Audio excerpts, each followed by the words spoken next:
Right, folks, today's guest is a total powerhouse in the world of finance and mining. She's been knee deep in the gold mining industry for years, navigating everything from managing multi-million-dollar gold sales out of Australia to implementing Sarbanes-Oxley regulations with zero material weaknesses, which is no small feat.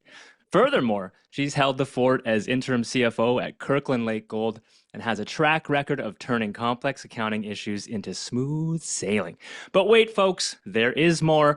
She's been running the financial show for mining giants across the world, from running financial teams in high-pressure situations to flow management to finding herself deep in the heart of some wild places.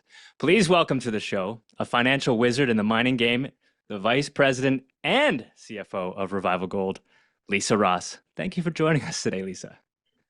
Thanks so much for having me. That was quite the introduction. Thank you. We aim to please around here. And, Love it. an accomplished woman such as yourself needs a welcoming intro that speaks to your grandiosity and expertise. Thank you so much. Everything's good this morning? Everything is great. The sun's actually coming out a little bit in Toronto. It was really overcast today, but sun's out, which is nice. Let the good times roll. Winter is coming soon, but that also means PDAC coming soon. So exactly, there's good to be had. exactly. So very simple, easy question off the top so that we can all get our breath Cheers. rates down. I teach a finance class. I grew up with immigrant blue-collar parents.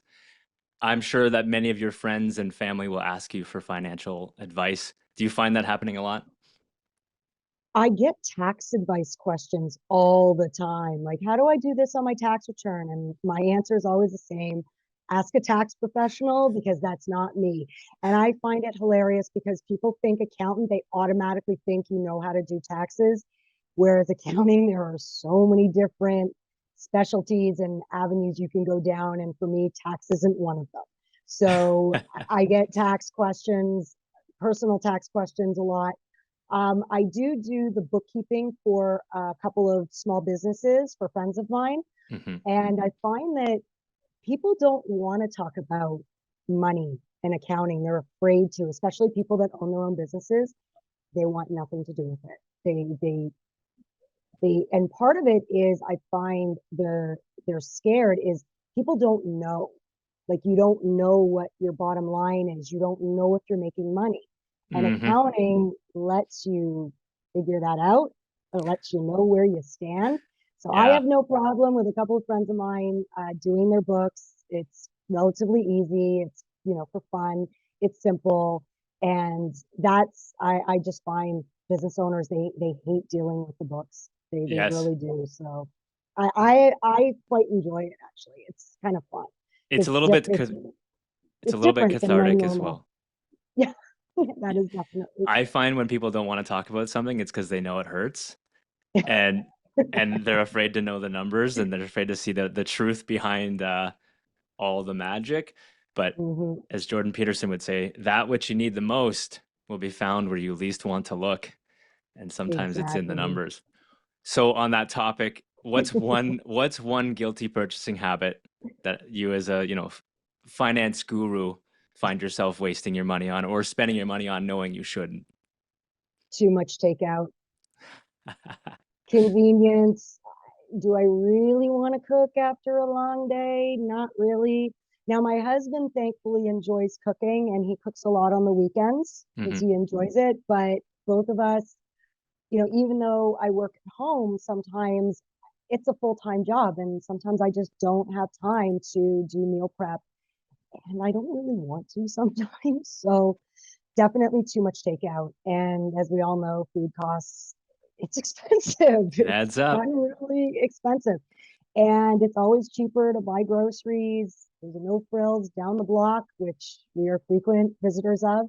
And that is my definite guilty pleasure, is too much takeout, too much eating out, for sure. I do love No Frills. They don't frill you there. But I hear you on, like, people think you work from home, so you must have just like your house coat on all day, and you're drinking coffee all day long, and you're just living the dream. And maybe you don't even work, you're just cleaning your house. And I'm like, that's not how it works. Not at all. I have a full-time job. I just do it at home sometimes. Like, that's, and do I look like I'm wearing a house coat? No. So, and I don't drink coffee. So I don't, believe me, as you can see, I have enough energy. I don't need the That's the stuff. old question is, are you working from home or do you live at work? It's kind of like the catch Yeah, 22. that's exactly, What exactly. are what are the daily tasks of a CFO that you find yourself tackling on a regular basis? Regular is an interesting question or an interesting concept because the type of every CFO is different, every CFO role is different. And it Hmm. depends on how what your executive management team is made up of. So every day can be different for me. And then a lot of times it is. I would say only 25% of my job is accounting. So that would be everything from payments to reviewing invoices. Um, I also act as HR in a lot of ways. So I'm reviewing contracts for employees. I'm looking at benefits. I review contracts for vendors. Vendors need a credit application done, or they need to talk to me to make sure that we're legit. I am involved in that. I'm also involved on the mining side, our land positions, tracking your land position and making sure that everything is recorded properly and that royalties and everything is all organized and you Hmm. know where your royalties are and what areas. So I work with the geologists on that. Gosh, what else do I do? The kind of joke is that anything that's not mining related, technical related, goes to me. So that's legal, that's HR, that's finance, that's IT. So there's a lot. Now we are a small operation in the sense of, we have a small team, but I get to do a lot. I get to see different things. A lot of the things that someone in legal would do, I do. I'm corporate secretary as well. So I have to do the minutes for all the board meetings. So I'm involved with communication with the board quite a bit. Hmm. So that's exciting. I get to do a little bit of IR as well. So I look at all facets of the business, and my role in day to day is keeping a public company public, which means all your disclosures have to be done on time and your disclosures have to be complete. So the documents are prepared for me, but Hmm. I have to review them. So, depending on the time of year, our AGM is coming up. So there's the preparation for that and making sure everything is set up, that our scrutineer is ready, that we have our minute taker, that our script is ready to go.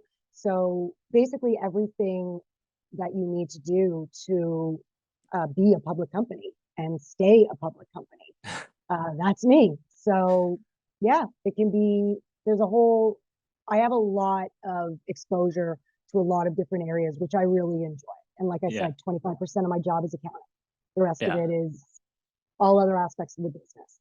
So I'm not siloed at all in I the was gonna finance say, area, which is great. bit of an So octopus. I was gonna ask you yeah, that's a good one. what the good and bad parts of the gig are, but it sounds to me like just getting pulled in 75 different directions at all times is one of the bad sides.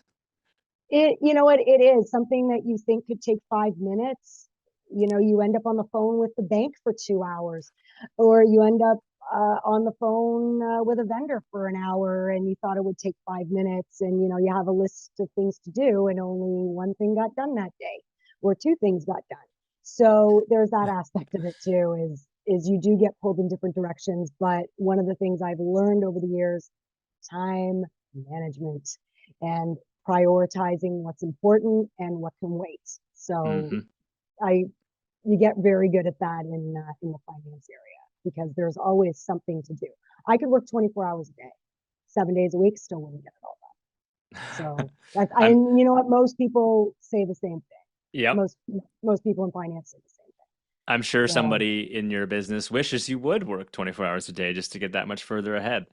well, thankfully, the executive team, we all have lives and we all, know the importance of, just mental health and being okay and whatnot. So if you need to take a break because things are overwhelming, there's Yeah. absolutely no harm in that. And I say that, but yeah, I've met your CEO, Hugh, And I know he seems like the kind of guy who works hard, but also prioritizes health and putting Yes. the important things Yes. in life into priority as well. Exactly. Exactly. I do the same thing. So How, sometimes you just need a break. yeah. Yeah. How did you get into mining in the first place? By accident. In a sense, I was just finished my CA and I got a call from a headhunter and they said, "Oh, there's this company we want you to interview for. We think you'd be great." And I said, "Well, what is it?" And they said, "Kinross, it's gold mining." And I literally went like this. Ew, why would I do that? And it wasn't because, okay, this is a long time ago. I'm not going to say how long ago it was because it was a long time ago. This Hmm. was before, I mean, the negative reactions that we see to mining in social media, this was way, way before that. So Hmm. for me, it was, why would I do something like that? It's not an industry that I ever thought I would get involved in.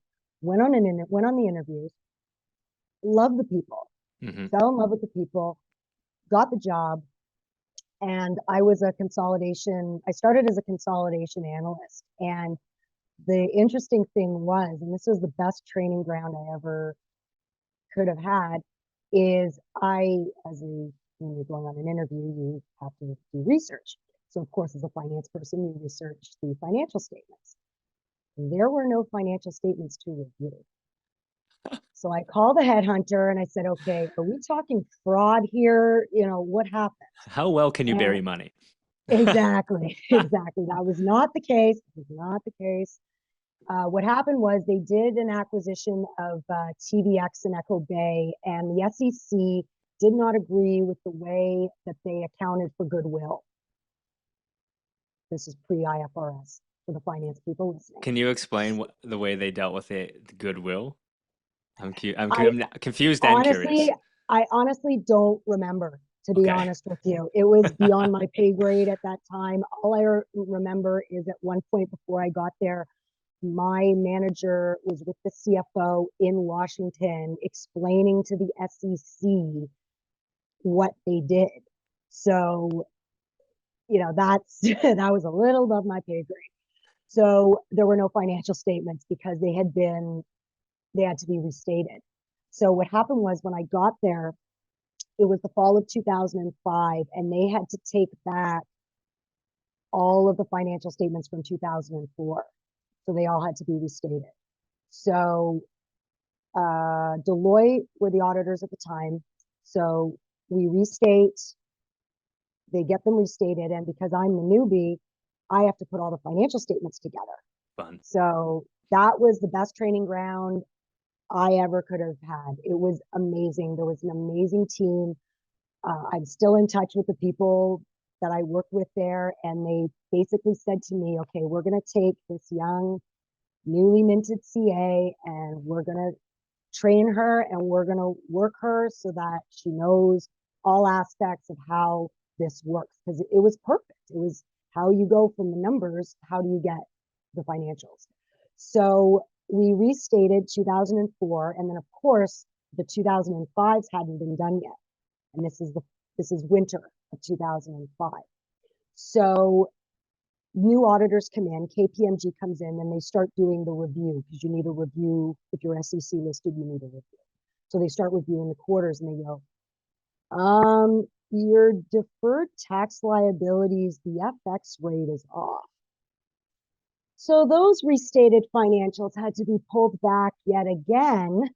So now we're in for the second restatement. So we restate 2004 again. The day that we are finally releasing the 2005 quarters, so Q1, Q2, Q3, those are going out. And the VP finance calls me into his office and I'm thinking, uh-oh, what they do? And he closes the door and he said, "I don't want to see you for a week. We've been working till 2, 3 o'clock in the morning." And he said, "We want to catch up so that we're back on track in terms of timing for our public disclosure. We have 5 weeks to do year end." And it's a new auditor.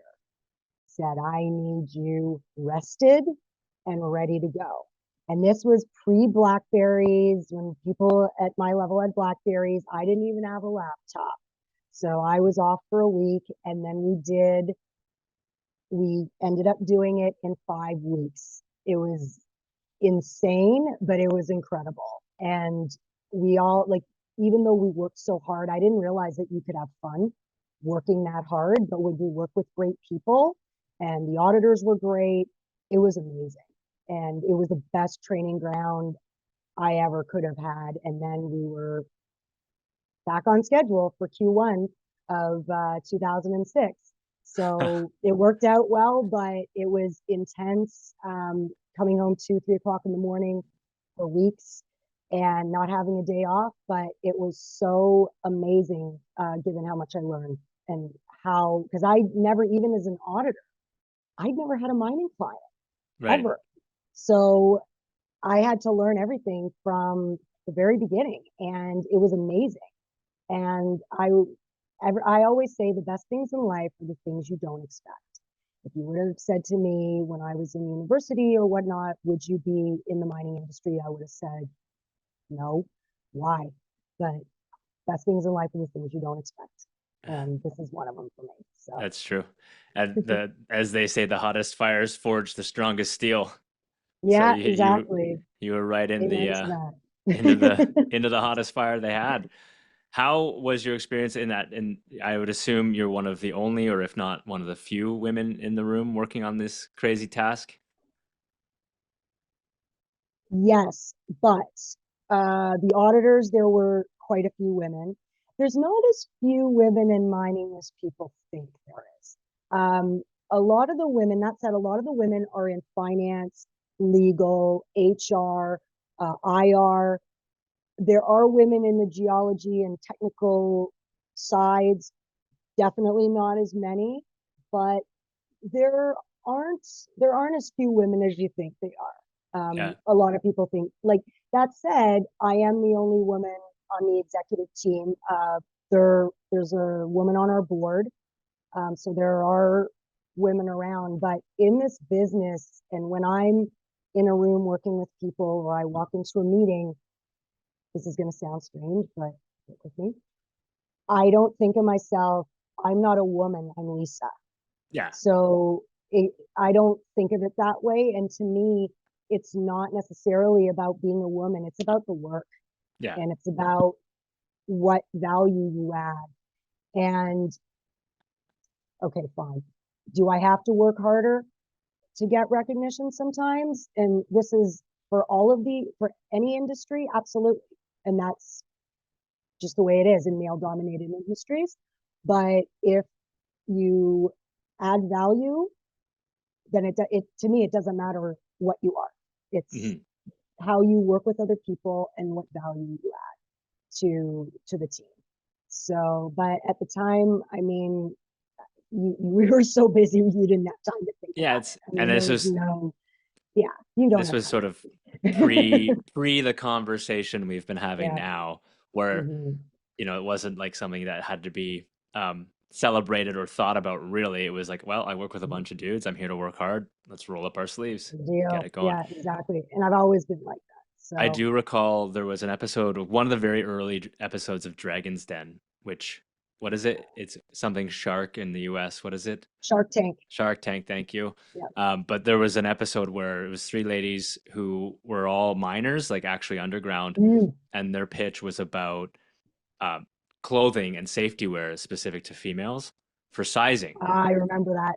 And I remember, I don't know which dragon said it, Hmm. but he was basically implying, well, what's the market for this? And they all said, there's a lot of women in mining. There's a lot of women who need this stuff. And so that was sort of like the first cue for me that, like, okay, like, you know, you're not Hmm. an anomaly, but certainly it's a male dominated field. Absolutely. And I mean, underground, if I remember this correctly, didn't they have safety equipment? They were marketing it for pregnant women. That might have been true as well. I believe so. There might have been, I don't know if it was coveralls or uh, safety gear or whatever, but they were marketing it for pregnant women because not, like Why you not? still are out in the field, right? So I just I want to say remember that episode. if Yeah. I was ever in the position to be the CEO of a mining company, I would make sure that any woman who is pregnant could go find another, like could stay employed, but would find another gig, not underground, not breathing that air and not putting Yeah. themselves at risk for the 9 months or for till the mat leave was done. But it's Yeah. in a blue sky, perfect world scenario. You as the CFO might say that's impossible, but we could work something out. You know what? In in terms of the ventilation and the air quality, I'm sure that the safety standards are a lot higher than they were, 20, Yeah, 30 years I was ago. gonna say So them. it's, yeah. Well, the other thing too is apparently breastfeeding stations down underground. I've heard of areas where women can go and breastfeed if they, or pump. There's Right. pumping stations if they have to. That's pretty. So yeah, no, it's changing. It's definitely changing. And at the end of the day, it's okay.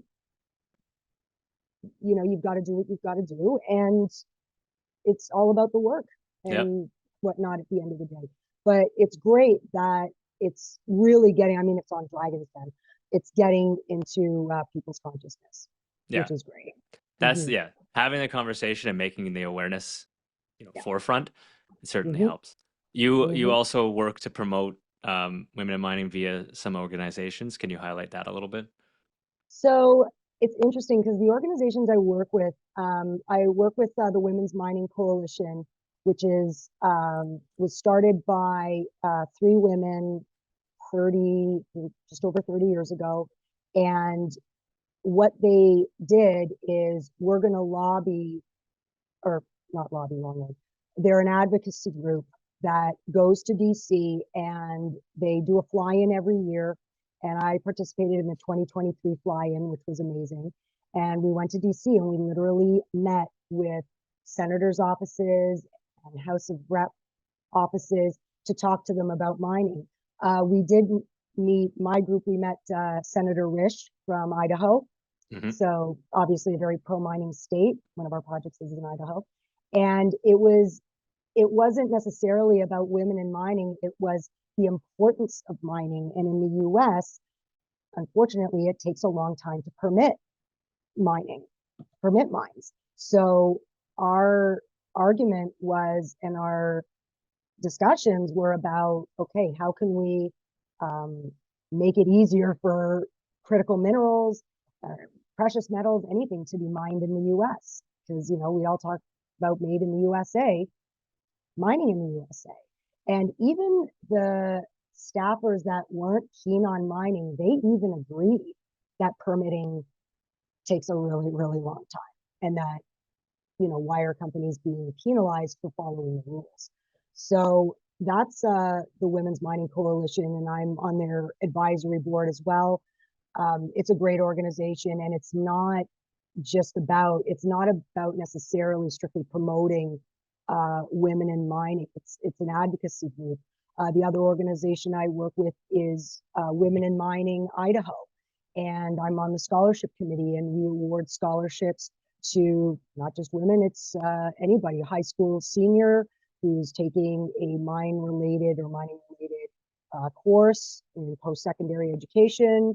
We award scholarships. So they write an essay and, why they want to get into mining. And they also do a lot of educational programs. They go into high schools, they go into elementary schools with these kits and, oh, how does mining work? Uh, how does it end up in your cell phone? And those kind of things. So it's not just about promoting women. It's in fact promoting mining in general and how important it is. Yeah. There's certain states. I mean, in Idaho, Idaho, I believe, is the second largest producer of silver in the world. And a lot of kids in school don't know that. Yeah. So the option of having mining as a career, a lot of kids don't know about it. So it's getting it into the schools. So that's something that the organizations I work with do. I would agree with And that in yeah. the sense of Mhm. like in terms of promoting women in mining or women in a certain field. I would argue Yeah. that a lot of it is just like kids when you're for me and some of my friends when you're growing up, you kind of know like the 15 major careers: police officer, Yeah, firefighter, nurse, doctor, lawyer. And it's you don't really even think about what's out there beyond those walls. So it's good that you're in the schools promoting it yeah. as a chance to do something different with your career. Except astronaut. That's the only one that's kind of, I want to be an astronaut. But yeah, no, mining, kids don't really think about that. But mining isn't just going underground or working out in the field. I mean, there's so many aspects of it. There's engineering, there's mine planning, geology. There's so much that you can do. There's legal, HR, IT. There's everything. Investor relations. There's so much you can do, Yeah. and it's not a career that people necessarily think about. Hence, a very long time ago when I was approached, why I went, ew, like why would Yeah. I do that? And now I realize, how ignorant I was and what a great uh, industry it's been. It's a great industry, I and was I love it. To be I honest with remember you. years ago, just some guy that I met at the gym was saying, "Oh, you would have Mm, been great. You'd be great for IR, investor relations." And I was like, he's kind absolutely. of explaining. It was with one of the majors. I won't say who. Uh, And it sounded like the dream job. He's like, you work hard 4 days a week, but you're here, there, everywhere, whining, dining. I'm like, this sounds like the dream. And then, of course, right as it was going to the next steps, the price of gold and silver fell, and the job was cut. And I was like, oh yeah. well, I guess that's over for me. But here we are back in the mining world. It's like it keeps calling me back. So there's lots of Same with different. me. Every time I tried to, okay, maybe I should switch industries, always back to mining. Every time. So I'm going to be in mining likely for the rest of my career, but I can't complain. You It's got to it's been a follow good industry. Yeah. follow the universal cues. Don't argue. Hmm. So Exactly. speaking of, all the various things you can find yourself doing in mining, what are some of Hmm. the wildest experiences you found yourself in the middle of in this career? Okay, well, as part of my job with Banro, I did go to the Congo 11 times, the Democratic Republic of the Congo. Never had a problem.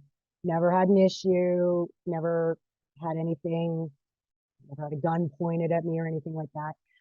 But the wildest experience was I did on more than one occasion sleep in a tent in the mountains at the when the first mine site was being constructed. So it was in the mountains in the Congo, and you don't need an alarm clock because the roosters 5:30 in the morning, cock-a-doodle do, Yeah. wake you up. You can hear people snoring. You can, you're basically, I mean, you're in a bed. You're not in a sleeping bag. You're in a bed with a mattress and everything. Hmm. And it's actually quite nice. There's power. There's internet. But you're in a tent. And from someone who was born and raised in Toronto and living in the city, except when I went to Queens and I lived in Kingston for 4 years, I'm a city girl. So that, I mean, you know what? It was great. Okay, fine. I had to shower with bottled water a couple of times because the water didn't work in the women's showers, but it's all part of I mean, I grew up camping, but I think camping, I'm calling it camping, but tenting it out in, the mountains of the Congo the fun. would be a very different experience from my camping background. Hey, I wasn't sleeping on the floor. I had a bed and a little dresser, and it was fine. It had the comforts, most of the comforts of home. Yeah. But I mean, it was different. And I mean, I would do it and I would sit there and be like, I am in a tent in the mountains in the Congo. Like, how did this happen? It's amazing, Yeah. it where your career takes you. And that's probably the wildest story. That, and I did get to see the gorillas, the silverback gorillas in the wild in the Congo a few times, which was very, very cool. That They're would be huge. very cool. They're huge. My fist can fit in the silverback's nostril. Like, they're Wow. huge. The thing was 900 pounds. And actually, here's a wild one. They're herbivores. Okay, they're Mhm. not going to eat you. Right. And literally, our guide had like a machete, and he was cutting the brush out of the way so that we could see the silverback, eating his breakfast. Like, they eat plants. Yeah. And so he cuts a little bit and he got, I think, a little too close.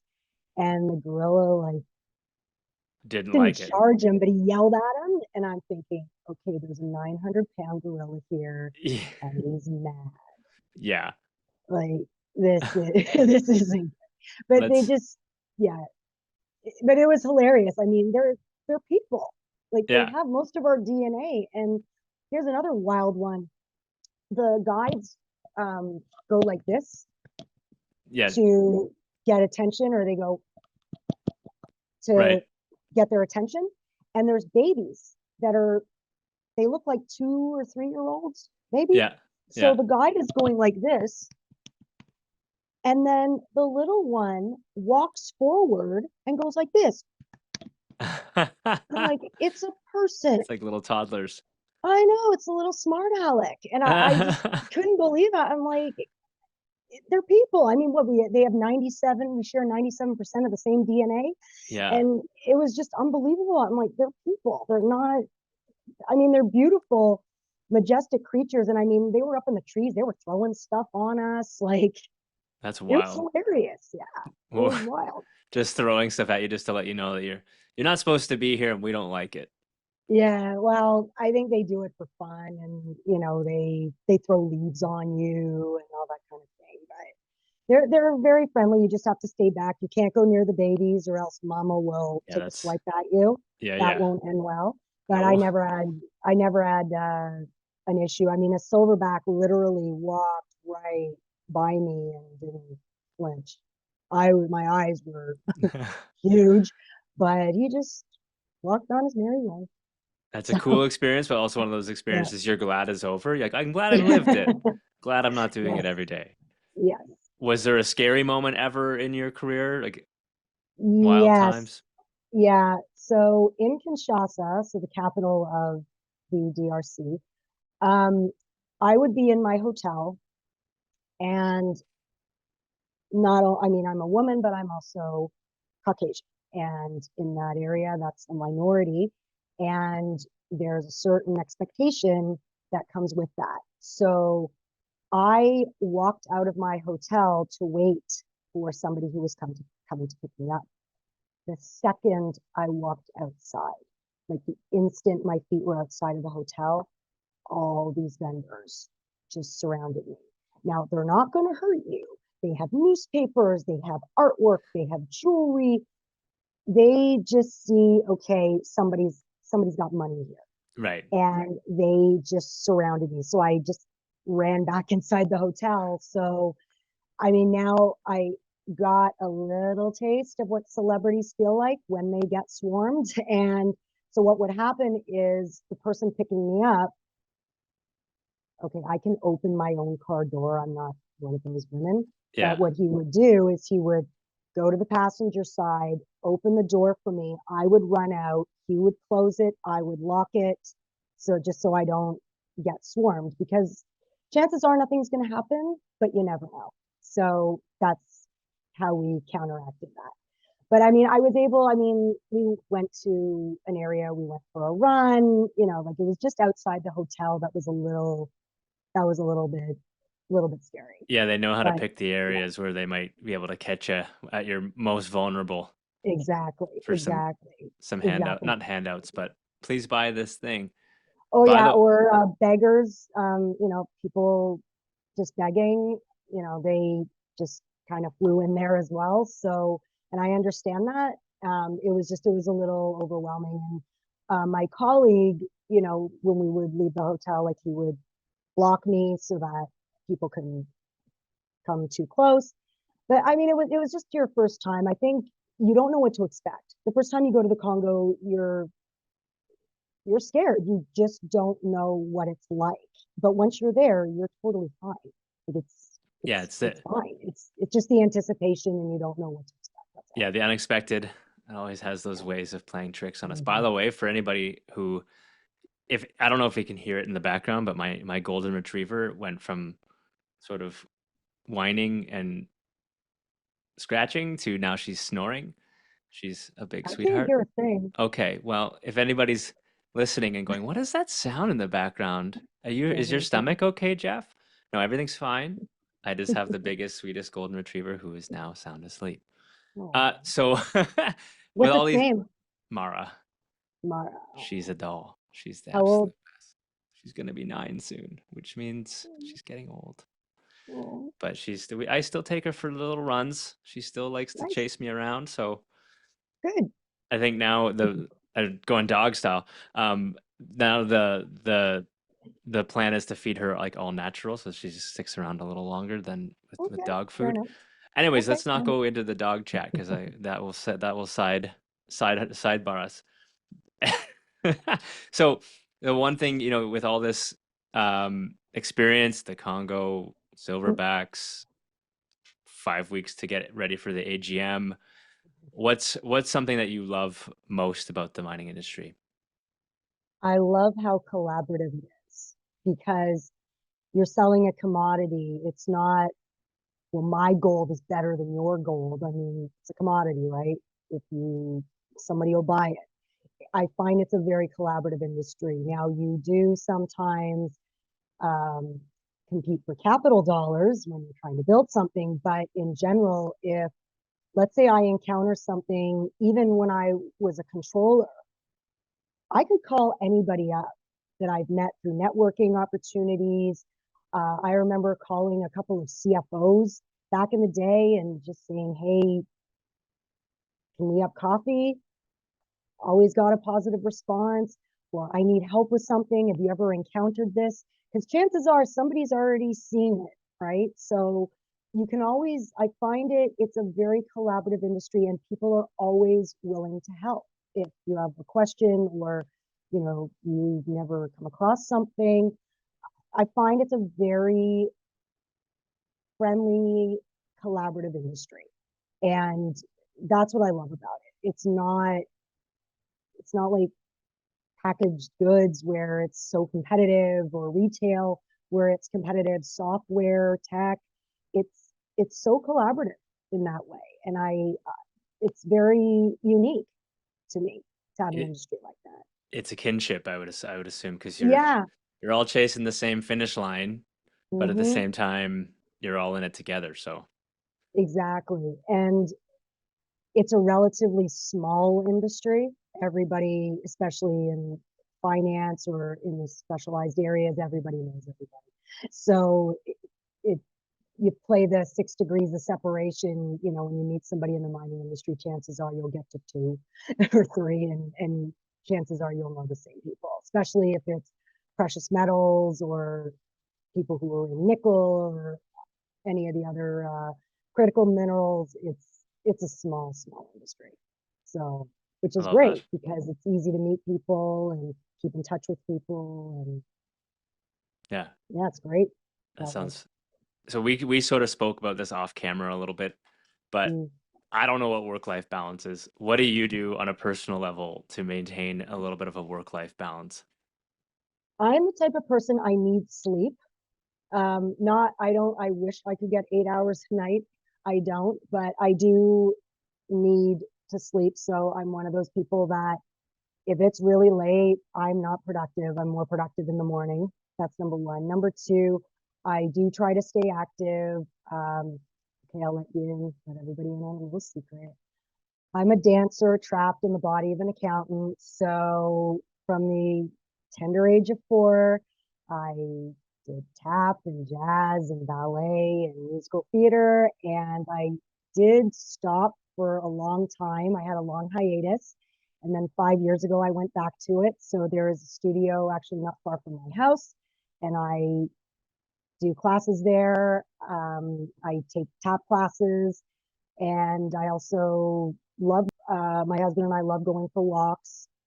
So we walk a lot and just try to stay active. I love to read for pleasure. I can't go to bed, even if no matter how late it is, I cannot go to bed without reading. So I do enjoy reading, and like everybody else, binge watching shows. Sometimes it's trash, which I will admit. Sometimes And you need it. sometimes you need it. Sometimes I read really good trash too. And sometimes just some good trash Yeah, is great just to yeah. clear the It's like mind. candy for the brain. Yeah, exactly. And to really relax, I love, and this is an accounting thing, I think I love doing Sudoku puzzles. Yes, I love Sudoku. I recently cleared my desk off, but there's like four or five just Sudoku, just wherever you Yeah. go. My car has one, my trailer has one, Really? all my bags. Yeah, because I just get sometimes so sick of looking at my phone, and Yeah. I do try, and I've always tried, even in the early days of Blackberries and the Yeah. early days of iPhone. I'm like, I just don't want. I used to ask my friends when we go for dinner, I'm like, can you please, like, if you're gonna send a text, like, consider it like going for a smoke. I don't care how many times you get up to go for a smoke, but just don't do it here. Like, Mm, you know what I mean? And you just like, I would rather sit alone for 6 or 7 minutes while you go do your little text volley, or if it's that yeah. important, just go hang out with them. And I have other things. I Yeah. don't mind being alone. I'll just go do that. Yeah. So the Sudoku is sort of my go-to. One, I don't do it on the phone.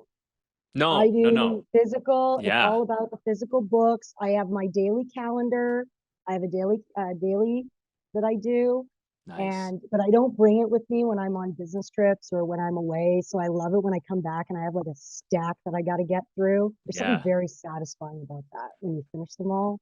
Awesome. Are you fast? I'm not fast. I'll tell you right now. I don't time myself, but there was one. It was considered a hard one. It was part of my daily calendar. And I remember my husband came home and I started it after I finished work for the day. And I'd been working on it for over an hour. And I said, do you know how many numbers I've got?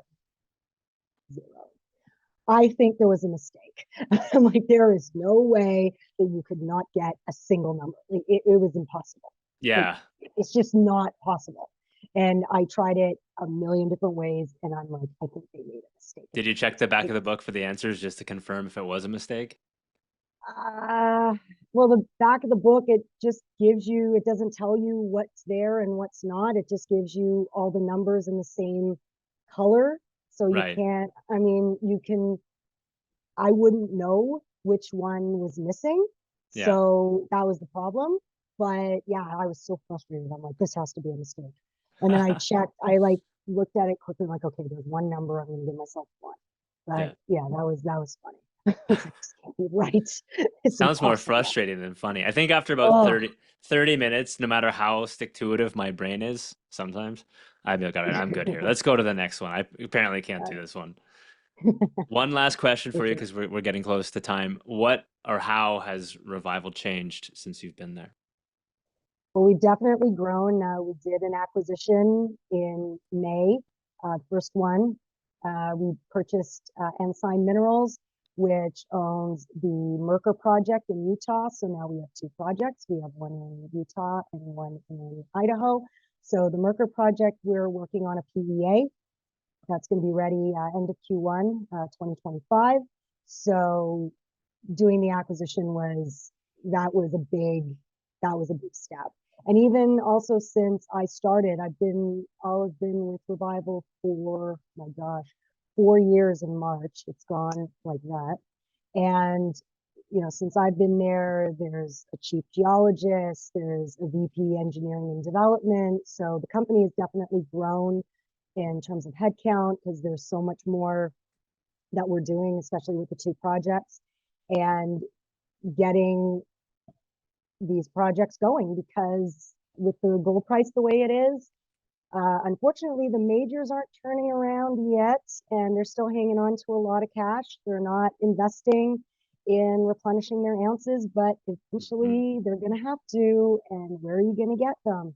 Either you explore where you are or you start looking at juniors. So it hopefully it's coming because the gold price, I mean, it's It inevitable, seems right? new highs all the time are being made. So Every day. sooner or That's crazy. later they're gonna have to Yeah, open those wallets of theirs and start exactly. purchasing. And I know that your assays have been Exactly. great.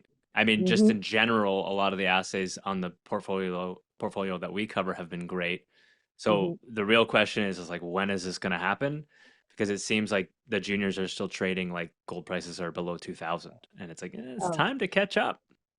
well, that's what happens. And from people, veterans in the industry, this has happened before. It's going to turn around. And I mean, there is a lot of geopolitical uncertainty right now. with the election in the US coming up and unrest in the Middle East, who knows? Who knows where the fundamentals are gonna go? Who knows what's gonna happen with interest rates? So back to the fundamentals, we just have to wait and see.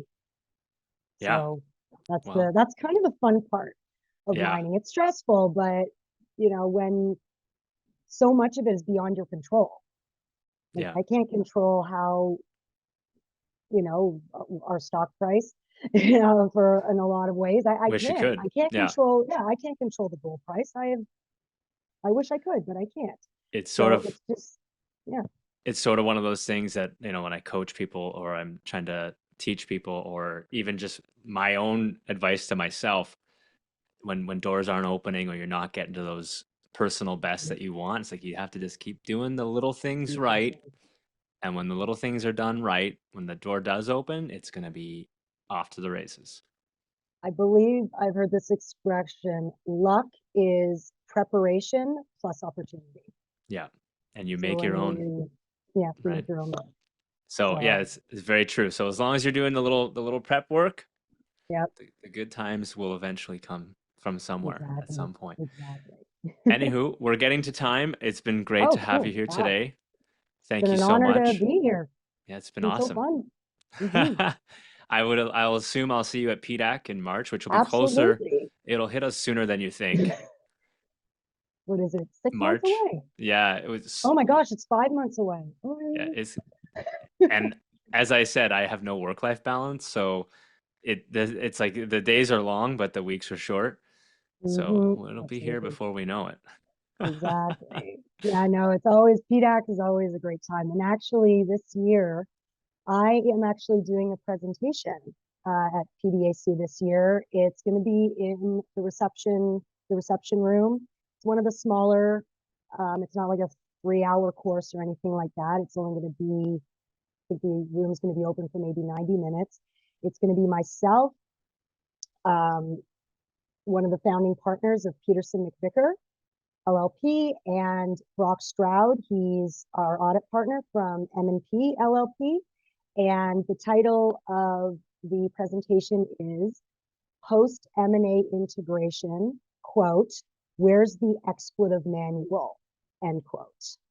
Because it's an area that nobody talks about. I'm not talking about the technical side. I'm talking about everything else from the finance and HR and IT and legal and all the disclosure that has to be done. It's a lot of work and nobody talks about it. And so the three of us are doing a presentation to inform people, because there's going to be a lot of M&A in the junior space.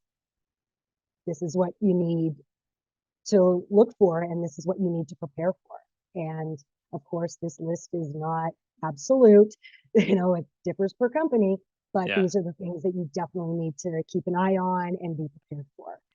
So It sounds way over my head, but I'm still gonna make sure that I find the schedule to be there. yeah, it's So going to be on the Tuesday morning at 8:30.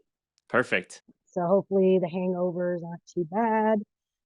There won't be any hair of the dog because they can't serve liquor that early, but there'll be It's coffee. You can always serve your own liquor if you keep it in your pocket. I'm totally kidding.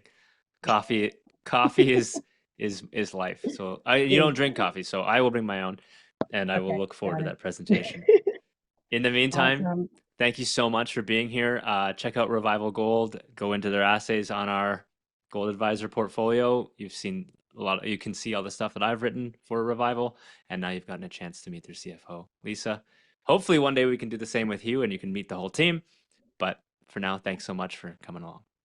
Thanks so much for having me.